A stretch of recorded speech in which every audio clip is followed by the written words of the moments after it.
अगर अरविंद केजरीवाल की सरकार बन गई दिल्ली में तो पुनः एक के बदले एक फ्री, 4 बजे रात तक शराब फ्री और पाठशाला नहीं मधुशाला चलेगी। दिल्ली की जनता ने कहा नहीं, हम मधुशाला वालों को नहीं जिताएंगे, हम पाठशाला वालों को चुने थे। आपने तो पाठशाला की बात की थी। आम आदमी पार्टी से सवाल पूछा जा रहा है, भाई आपने नीति बदली क्यों?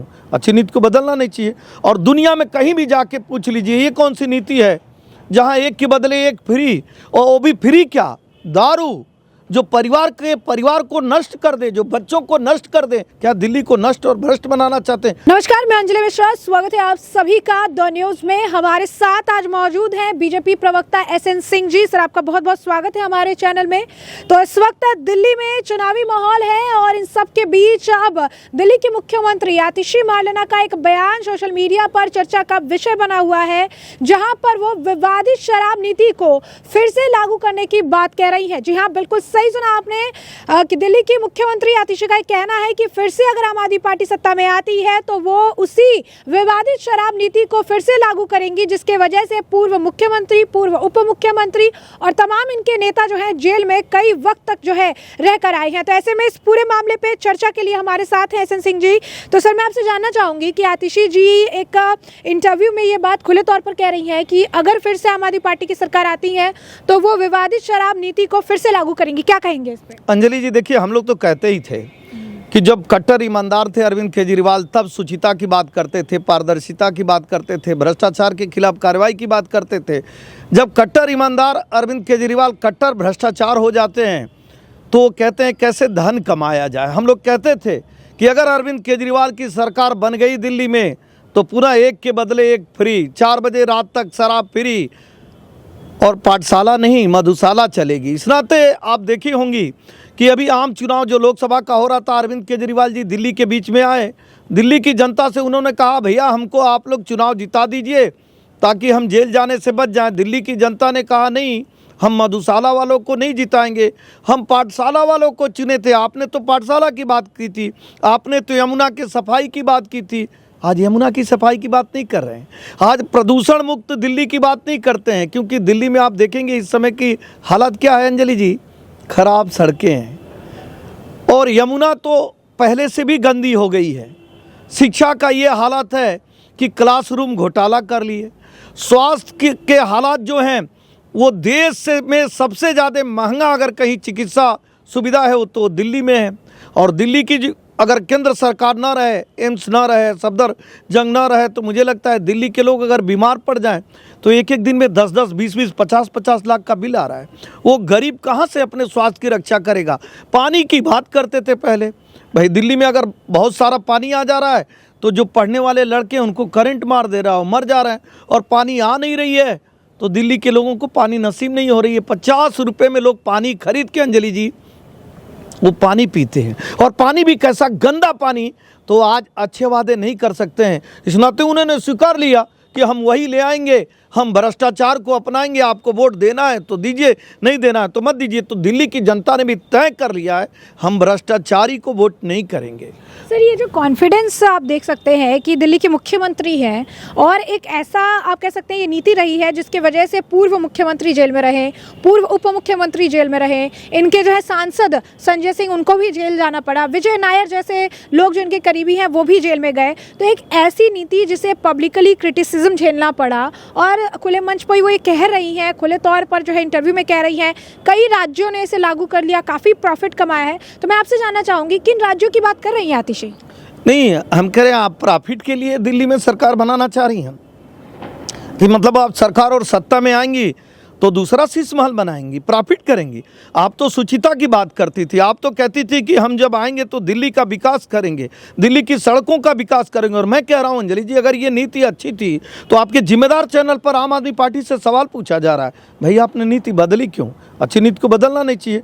और दुनिया में कहीं भी जाके पूछ लीजिए, ये कौन सी नीति है जहाँ एक के बदले एक फ्री, और वो भी फ्री क्या, दारू, जो परिवार को नष्ट कर दे, जो बच्चों को नष्ट कर दे। अरे दिल्ली में जब फ्री दारू नीति आई तो जानते हैं अंजलि जी, एक रिपोर्ट आई एक एनजीओ की कि लगभग 40% ऐसे बच्चे जो कभी दारू को हाथ ही नहीं लगाए थे, वो फ्री के चक्कर में, अपने दोस्तों के चक्कर में वो भी दारू पीने लगे। उनका परिवार नष्ट और भ्रष्ट हो गया। क्या दिल्ली को नष्ट और भ्रष्ट बनाना चाहते हैं? दिल्ली देश की राजधानी है भाई, पूरे दुनिया के लोग यहाँ रहते हैं, भारत की नहीं दुनिया के हर जगह की एम्बेसी और सभी लोग रहते हैं। आप दिल्ली को क्या दिखाना चाहते हैं? आप स्वच्छ दिल्ली छोड़कर कचरा दिल्ली बना दिए। आज दिल्ली में सड़कें नहीं हैं, बसों के हालात ख़राब है, स्वास्थ्य सुविधाएं नहीं हैं, अच्छे स्कूल कॉलेज नहीं हैं, कोई रोजगार नहीं है, केवल भ्रष्टाचार और भ्रष्टाचार है। कौन अपनाना चाहेगा? आप देखिए मोदी जी की सरकार में क्या क्या नहीं दिया गया। जो मोदी जी की सरकार में किसान सम्मान निधि पूरी देश में दी जाती है वो दिल्ली में नहीं लागू है। पूरी मोदी जी के नेतृत्व में जो 5 लाख रुपए फ्री में गरीबों की दवा की दी जाती है वो दिल्ली में नहीं लागू हुए। दिल्ली में लागू क्या है? सिर्फ और सिर्फ भ्रष्टाचार, और फिर उसी भ्रष्टाचार को लागू करने की बात कर रहे हैं। सर एक और जो सवाल है, जैसे कि आपने कहा कि भ्रष्टाचार को लागू करने का जो है फिर से ये कह रही हैं, ऐलान कर रही हैं, तो इसे लेकर एक कैग रिपोर्ट भी आई थी जिसमें ये कहा गया कि सरकार को इस नीति के वजह से तकरीबन, जिसे वो अतिशय प्रॉफिटेबल बता रही हैं, जैसे ये कह रही हैं कि इससे राजस्व बढ़ेगा, कई राज्य इसको जो है अपनाना चाह रहे हैं, अपनाया भी है, इस तरीके से एग्जाम्पल दे रही है। लेकिन कैग जो रिपोर्ट है वो अलग कहानी कह रही है। कैग रिपोर्ट के अनुसार 2026 करोड़ से ज़्यादा का नुकसान सरकारी खजाने को हुआ है इससे, तो इस पर क्या कहेंगे? देखिए, ऐसा तो है नहीं कि दिल्ली में इसके पहले आबकारी नीति नहीं थी, या दुनिया में आबकारी नीति नहीं है, या भारत में आबकारी नीति है। आबकारी नीति है, पारदर्शिता की नीति है, जिसको अपना के और प्रदेश के लोग राजस्व को बढ़ाते हैं। लेकिन आपकी आबकारी नीति भ्रष्टाचार की नीति थी, आपकी आबकारी नीति राजस्व की नीति नहीं थी, आपकी आबकारी नीति प्रदेश की अर्थव्यवस्था को बढ़ाने की नीति नहीं थी। आपकी जो आबकारी नीति थी वो 100 करोड़ रुपये स्वयं के घोटाले की थी। आपकी आबकारी नीति के नाते आपने जो पैसा कमाया उसको गोवा चुनाव में आपने खर्चा, जिसका पक्का सबूत कोर्ट में दिया गया। कोर्ट आपको पूर्णतः बाइज्जत क्यों नहीं बरी कर रही है? इसलिए नहीं बरी कर रही है क्योंकि आप भ्रष्टाचार किए हैं। अगर भ्रष्टाचार नहीं किए होते तो कोर्ट तो स्वतंत्र संस्था है, राजनीतिक पार्टियां आरोप प्रत्यारोप लगा सकती हैं। कोर्ट को क्या मतलब है? कोर्ट इसी नाते गिरफ्तार कर रखी है कि एक 5 रुपये का मफलर और 20 रुपये का चप्पल पहन के दिखाने वाला कि मैं कट्टर ईमानदार हूँ, और वो 90 करोड़ का शीश महल बना लेता है। पता नहीं कौन कौन से चेयर ले आता है जिससे पूरा पश्चिम उत्तर दक्षिण एक ही बार दिख जाए, जो सोने की टॉयलेट लगवा लेता हो। अब वो जनता के बीच में जाएगा तो अंजलि जी जनता अपनाएगी? नहीं अपनाएगी। और जनता ने, आप देखी होंगी अभी आम चुनाव में, जनता के पास जाके नाक रगड़े, गिड़गिड़ाए, लेकिन जनता ने कहा अरे भाई मैं आपको वोट दूंगा। और इनके गुरु खुद कहते हैं कि भाई अन्ना हजारे को मैं बहुत समझाया था कि ज़िंदगी में, जीवन में बहुत शुचिता से रहना चाहिए, बहुत अच्छाई से रहना चाहिए, लेकिन वाकई में दारू में नशा होता है, और दारू वाला जो पैसा है उसके नशे में अरविंद केजरीवाल डूब गया। तो मुझे लगता है गुरु, गार्जियन और जनता सच बोलती है, और जनता अरविंद केजरीवाल के झूठ को अपनाने वाले नहीं है।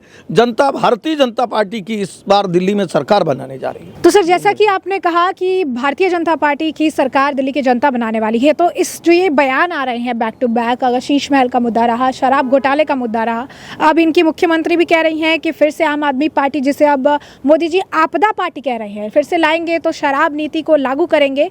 इस बयान का अब इस चुनावी माहौल के बीच किस तरीके का असर देख रहे हैं आप? नहीं है, अब दिल्ली की जनता ये जान गई कि अरविंद केजरीवाल जो विकास की बात करते थे, आज अपने चुनावी किसी भी कैंपेन में वो विकास की बात नहीं करते हैं। क्यों नहीं करते हैं? क्योंकि उन्होंने विकास का कोई कार्य नहीं किया। आज चर्चा क्या करते हैं? चर्चा करते हैं कि किस तरह से जो उत्तर भारतीय हैं उनको गाली दें, जो भोजपुरी बोलने वाले हैं उनको गाली दें, जो पंजाब से आने वाले हैं उनको गाली दें, और गाली देकर हम किसी तरह से अपने तुष्टीकरण के नाते जो 10-20% लोग हैं उनको खुश करें। तो दिल्ली की जनता जानकार है, होशियार है, समझदार है। वो जानती है कि कोरोना काल खंड में भी दिल्ली की जनता ने देखा, जब एक आपदा आती है तो जितने उत्तर भारतीय लोग होते हैं, जितने बिहार के लोग होते हैं, उत्तर प्रदेश के लोग होते हैं, मध्य प्रदेश के लोग होते हैं, सबको बॉर्डर पे छोड़ने का, भेजने का कार्य करते हैं। तो निश्चित तौर पे ये समय आ गया है इस समय अरविंद केजरीवाल को जवाब देने का, और दिल्ली की जनता ने मन बना लिया है कि अरविंद केजरीवाल को जवाब देगी। और इस बार अरविंद केजरीवाल सिर्फ हार नहीं रहा है, अरविंद केजरीवाल की महाहार होने जा रही है। मैं गारंटी देकर आपके चैनल पर कह रहा हूँ। ठीक है। तो जैसा कि आपने एसएन सिंह जी को सुना, आपका बहुत बहुत धन्यवाद सर, आपने अपने जो एक्सपीरियंस है वो साझा किया। साथ ही साथ जैसा कि आपने सुना कि उन्होंने बताया कि बीजेपी जो है दिल्ली में सरकार तो बना ही रही है, और जिस तरीके से आतिशी जो बयान दे रही है कि फिर से आम आदमी पार्टी की सरकार बनेगी तो फिर से उस विवादित शराब नीति को ये लागू करेंगे जिसमें एक के साथ एक फ्री, और साथ ही साथ जिसके वजह से 2026 करोड़ से ज़्यादा का नुकसान सरकारी खजाने को हुआ है। तो इस बयान का भी काफ़ी नेगेटिव इम्पैक्ट जो है आम आदमी पार्टी की छवि पर पड़ता नजर आ रहा है, जिसका नुकसान उन्हें चुनाव में झेलना पड़ सकता है। तो ऐसे में आपने ये पूरी चर्चा सुनी है और इस पर आपकी भी जो राय हो हमें कमेंट सेक्शन में कमेंट करके ज़रूर से ज़रूर साझा करिएगा। धन्यवाद।